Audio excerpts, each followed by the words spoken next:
کیا ہے۔ ان کے ہاں زیورات پر زکوٰۃ واجب ہونے کے لیے سب سے قوی ترین 2 چیزیں ہیں، وہ چیزیں سنیے گا اور پھر فیصلہ کیجیے گا کیا واضح ہوتا ہے کہ زیورات پہ زکوٰۃ ہے۔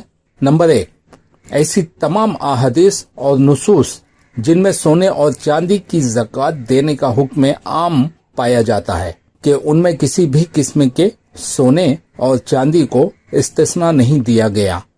مثال کے طور پر حدیث ہے چاندی میں 40واں حصہ ہے، اور اسی طرح حدیث ہے کہ 5 اوقیہ یعنی 200 درہم سے کم میں زکوٰۃ نہیں۔ ابن حزم کہتے ہیں کہ جب رسول اللہ صلی اللہ علیہ وسلم سے یہ ثابت ہے کہ چاندی میں 40واں حصہ ہے اور اسی طرح 5 اوقیہ یعنی 200 درہم سے کم میں زکوٰۃ نہیں ہے، تو جب زیورات بھی چاندی کے ہیں تو اس میں زکوٰۃ واجب ہوگی، کیونکہ چاندی کے زیورات دونوں صحیح احادیث کی زمرے میں آتے ہیں نہیں ہیں۔ اور کہتے ہیں جبکہ سونے کے بارے میں رسول اللہ صلی اللہ علیہ وسلم سے ثابت ہے کہ کوئی بھی سونے کا مالک شخص سے اپنے سونے کی زکوٰۃ ادا نہیں کرتا تو قیامت کے دن اس کے لیے آگ کی پلیٹیں بنا کر اس سے داغا جائے گا۔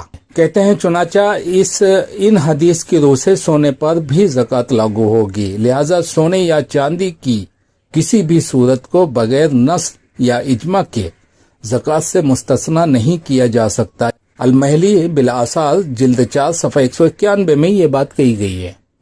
بلکہ ان تمام دلائل سے کہتے ہیں پہلے فرمان باری تعالیٰ ہے، جو لوگ سونا اور چاندی ذخیرہ اندوزی کرتے ہیں اور انہیں اللہ کی راہ میں خرچ نہیں کرتے تو انہیں دردناک عذاب کی خوشخبری سنا دو۔ سورہ توبہ آیت نمبر 34۔ یہ دلیل آپ کے لیے کافی نہیں ہے، یہ ان لوگوں کے لیے ہے جو سونا اور چاندی ذخیرہ کر کے رکھتے ہیں، یہ ان عورتوں کے لیے نہیں ہے جو ذخیرہ نہیں کرتی بلکہ استعمال کرتی ہیں۔ ذخیرہ الگ چیز ہے، استعمال الگ چیز ہے۔ چنانچہ جساس کہتے ہیں سونے اور چاندی کے عموم سے ہر قسم کے سونے چاندی پر زکوٰۃ واجب ہوگی، کیونکہ اللہ تعالیٰ نے جس چیز کا نام سونا یا چاندی ہے اس پر زکوٰۃ فرض ہے۔ اور کہتے ہیں اور اس کا مطلب یہ ہوا کہ جس چیز کو بھی سونا یا چاندی کہا جائے گا چاہے اس پر محنت نہ بھی ہو تب بھی زکوٰۃ واجب ہوگی۔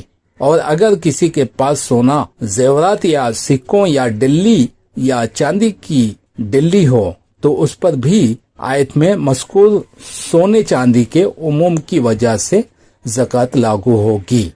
الاحکام القرآن جلد 4 صفحہ 303۔ ابن عثیمین کہتے ہیں یہ آیت ہر قسم کے سونے چاندی کے بارے میں ہے، کیونکہ اس میں کسی خاص قسم کے سونے کی تخصیص نہیں ہوگی۔ چنانچہ جو شخص یہ کہتا ہے کہ جائز زیور اس آیت سے خارج ہے تو وہ دلیل پیش کرے۔ شرح الممتع جلد 6 صفحہ 276۔ ایسی احادیث جن میں زیور پر زکوٰۃ واجب ہونے کا معنی پایا جاتا ہے، اور ان احادیث میں سے 3 مشہور ترین حدیث ہیں۔ ام المومنین مائی عائشہ کہتی ہیں کہ میرے پاس آپ صلی اللہ علیہ وسلم تشریف لائے اور میرے ہاتھوں میں چاندی کی بڑی انگوٹھیاں تھیں، تو آپ نے فرمایا کہ عائشہ یہ کیا ہے؟ میں نے عرض کیا اللہ کے رسول، میں نے یہ اس لیے بنوائی ہیں کہ انہیں پہن کر آپ کے لیے زینت اختیار کروں۔ آپ نے فرمایا کیا تم ان کی زکوٰۃ دیتی ہو؟ میں نے عرض کیا نہیں، تو آپ نے فرمایا تمہیں آگ کے لیے یہی کافی ہے۔ ابو داؤد 155 میں اسے روایت کیا ہے، اور حافظ ابن حجر اور شیخ البانی نے اسے صحیح قرار دیا ہے، جبکہ ترمذی، دارقطنی، ذہبی اور ابن عبد الحادی نے اسے ضعیف قرار دیا ہے۔ مزید کے لیے دیکھیں سنن دارقطنی جلد 2 صفحہ 274، تنقیح التحقیق جلد 1 صفحہ 343، الذہبی اور تلخیص الجبیر جلد 2 صفحہ 764۔ حافظ ابن حجر یہ متن کے لحاظ سے بھی صحیح نہیں ہے۔ کیا صرف انگوٹھی نصاب کو پہنچتی ہے کیا؟ نبی کریم صلی اللہ علیہ وسلم کہہ رہے ہیں کیا تو نے اس پر زکوٰۃ ادا کی ہے، جبکہ ان کے پاس صرف چاندی کی ایک انگوٹھی ہے ہاتھ میں، جبکہ زکوٰۃ ادا کرنے کے لیے نصاب ہونا ضروری ہے، یعنی 52.5 تولہ چاندی ہونا ضروری ہے۔ اس کا متن بھی صحیح نہیں ہے، سند بھی صحیح نہیں ہے۔ بے عطا ام سلمہ سے روایت کرتے ہیں کہ وہ کہتی ہیں میں سونے کا زیور پہنتی تھی تو میں نے آپ صلی اللہ علیہ وسلم سے عرض کیا کہ یہ بھی کنز ہے کیا؟ تو آپ نے فرمایا جو زکوٰۃ کے نصاب کو پہنچ جائے اور اس کی زکوٰۃ ادا کر دو تو وہ کنز نہیں رہتا۔ ابو داؤد 1564، اس کی سند کے راوی تمام سکہ ہیں، لیکن عطا بن ابی رباح کا علی بن مدینی کے مطابق ام سلمہ سے سما ثابت نہیں ہے، لہٰذا یہ حدیث مرسل ہے یعنی ضعیف، لیکن اس کے باوجود اس حدیث کو ابن قطان نے صحیح کہا ہے، پتہ نہیں کہاں سے صحیح ہو گئی، اور حافظ عراقی نے اس کی سند کو جید کہا ہے۔ ان دونوں کے اقوال حافظ ابن حجر نے فتح الباری جلد 3 صفحہ 272 میں نقل کیے ہیں، لیکن البانی نے اس حدیث کو ضعیف قرار دیا ہے۔ حدیث کے عربی الفاظ میں اوزا کا لفظ چاندی کے زیور پر بولا جاتا تھا کہ یہ بالکل واضح سفید ہوتے ہیں، لیکن بعد میں سونے کے زیورات پر بھی اسے بولا جانے لگا۔ جیم عمرو بن شعیب اپنے والد سے اور شعیب اپنے دادا سے بیان کرتے ہیں کہ ایک عورت نبی کریم صلی اللہ علیہ وسلم کے پاس اپنی بیٹی کے ساتھ آئی اور اس کے ہاتھ میں سونے کے 2 موٹے کڑے تھے، تو آپ صلی اللہ علیہ وسلم نے اسے فرمایا کیا تم اس کی زکوٰۃ دیتی ہو؟ خاتون نے کہا نہیں۔ آپ نے فرمایا کیا تمہیں یہ بات پسند ہے کہ اللہ تعالیٰ ان دونوں کڑوں کے بدلے میں آگ کے کڑے پہنائے؟ راوی کا کہنا ہے کہ اس عورت سے ان کڑوں کو اتار کر نبی کریم صلی اللہ علیہ وسلم کو دے دیا اور کہنے لگی یہ اللہ اور اس کے رسول کے لیے ہیں۔ اس حدیث کو ابو داؤد 1563، نسائی 2479 نے روایت کیا ہے۔ اس حدیث کو ابن قطان ذیلی اور ابن ملقن نے صحیح قرار دیا ہے، جبکہ نووی اور البانی نے اسے حسن کہا ہے، لیکن ترمذی، نسائی، ابن حبان، بہقی، ابن حزم، ابن جوزی اور ابن کثیر نے اسے ضعیف قرار دیا ہے۔ یہ صحیح نہیں ہے، سند میں جرح ہے، لیکن اس کا متن بھی صحیح نہیں ہے۔ نبی کریم صلی اللہ علیہ وسلم صرف زکوٰۃ وصول سکتے تھے، اس طرح کسی کا مال غبن نہیں کر سکتے تھے کہ پورا مال غبن کر لیا، پورا لے لیا ہو۔ آپ نے تو زکوٰۃ کا ذکر کیا تھا، اس عورت کے دونوں کڑے پورے کے پورے آپ اپنے پاس کیسے رکھ سکتے ہیں؟ یہ نبی کریم صلی اللہ علیہ وسلم کی فطرت نہیں ہے، یہ آپ کا طریقہ نہیں ہے۔ اس کی سند میں جرح ہے، اس کا متن بھی صحیح نہیں ہے۔ یہ تینوں حدیث ضعیف ہیں جو زیورات پہ زکوٰۃ کا موقف رکھنے والے پیش کرتے ہیں۔ جمہور، مالک، شافعی اور حنبلی سونے یا چاندی کے ذاتی استعمال کے تیار شدہ جائز زیور کے بارے میں زکوٰۃ واجب ہونے کے قائل نہیں ہیں۔ ان کا کہنا ہے کہ سونے چاندی پر زکوٰۃ واجب ہونے کے عام دلائل زیورات پر صادق نہیں آتے، کیونکہ احادیث میں مذکور لفظ رقہ یعنی چاندی یا اوکی یعنی چاندی کی مخصوص مقدار زیورات پر نہیں بولے جاتے، بلکہ سونے چاندی کے سکوں پر بولے جاتے ہیں۔ چنانچہ ابو عبید کہتے ہیں ہمارے علم کے مطابق یہ دونوں الفاظ عرب کے کلام میں لوگوں میں مروجہ سکوں پر ہی بولے جاتے ہیں اور لفظ اواقی درہموں پر بولے جاتے ہیں۔ چنانچہ 40 درہموں کو اوقیہ کہتے ہیں، الاموال صفحہ 543۔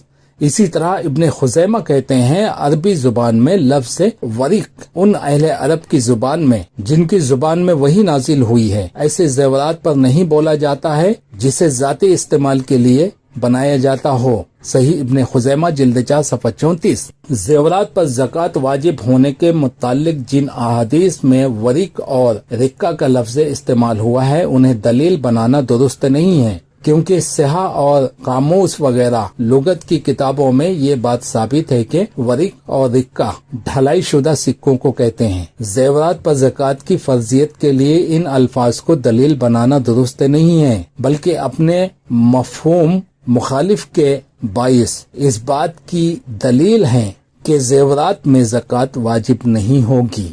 اسیل الجرار صفحہ 233۔ اسی طرح آیت میں مذکور کنز کا لفظ بھی ذاتی استعمال کے زیورات پر استعمال نہیں ہوتا، کیونکہ آیت میں لفظ ولا ينفقونها اس بات کی طرف اشارہ کرتا ہے کہ اس سے مراد ایسا کنز ہے جو بطور مالیت اور قیمت خرچ کیا جا سکے، اور یہ صرف سکوں میں ہی ہو سکتا ہے، نہ کہ ذاتی استعمال کے زیورات میں۔ جبکہ زیورات پر زکوٰۃ واجب ہونے سے متعلق احادیث کے بارے میں انہوں نے یہ جواب دیا ہے کہ یہ تمام احادیث ضعیف ہیں۔ چنانچہ ترمذی کہتے ہیں زیورات میں زکوٰۃ فرض ہونے سے متعلق کوئی حدیث نبی صلی اللہ علیہ وسلم سے ثابت نہیں ہے۔ جامع ترمذی جلد 3 صفحہ 29۔ اور اسی طرح بدر الدین موصلی کہتے ہیں اس مسئلے میں متعلق کوئی حدیث نبی صلی اللہ علیہ وسلم سے ثابت نہیں ہے۔ المغنی عن الحفظ والکتاب صفحہ 313۔ اور اسی طرح ابن جوزی کہتے ہیں یہ تمام احادیث ضعیف ہیں۔ التحقیق جلد 3 صفحہ 71۔ جبکہ حافظ ابن رجب کہتے ہیں اس مسئلے سے متعلق دو طرفہ احادیث موجود ہیں، لیکن ان میں سے کوئی بھی پائے ثبوت تک نہیں پہنچتی۔ مجموعہ رسائل ابن رجب جلد 2 صفحہ 708۔ شوکانی کہتے ہیں اس مسئلے میں متعلق کوئی حدیث بھی قابل حجت نہیں رہتی، اور صحابہ اور ان کے اہل خانہ کے پاس زیورات موجود تھے، لیکن ایسی کوئی حدیث ثابت نہیں ہے کہ جس میں نبی صلی اللہ علیہ وسلم نے انہیں زکوٰۃ دینے کا حکم دیا ہو۔ السل الجبرار صفحہ 233۔ ابن ابراہیم آل شیخ کہتے ہیں جن لوگوں نے سونے یا چاندی کے ذاتی استعمال کے لیے تیار شدہ جائز زیور پر زکوٰۃ واجب قرار دی ہے، ان کے مرفوع احادیث پر مشتمل کچھ صریح دلائل ہیں، جن میں سونے کے 2 موٹے کڑوں والی حدیث، عائشہ رضی اللہ عنہا کی چاندی سے بنی انگوٹھیوں والی حدیث اور ام سلمہ کی سونے کے زیور والی